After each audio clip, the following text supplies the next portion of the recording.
Hi everyone, welcome back to the Logging Aid channel. Today for this video of Logging Aid, I will be showing you how to leave note on Instagram. So first of all, open the Instagram application and then you will need to get logged in into the account.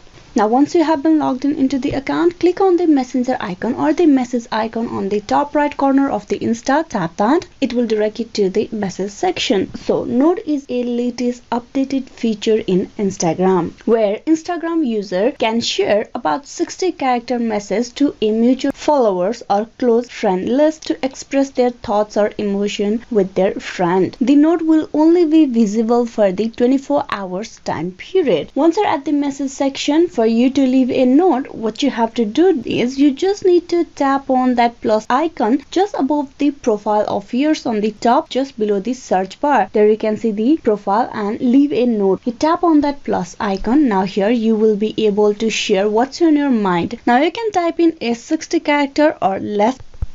Type in your thoughts or any other. You can add emojis over here as well. Once you're done with, you can tap on share on the top right corner. And right there you can see the changes being made on Instagram. That's the note that you will be leaving for 24 hours. You can also delete this note right away and update it or change it to a different one. If you just tap that again, here you will have the option of leave a note, delete note. Tap on leave a note. So here you will be able to make the changes again and again as much as you want, and that particular note will remain in your profile for about 24 hours, which the other user on Instagram can easily reply to. So this is how you can leave a note on Instagram. Hope this video was useful. Please like and subscribe the Logging Aid channel. Thank you.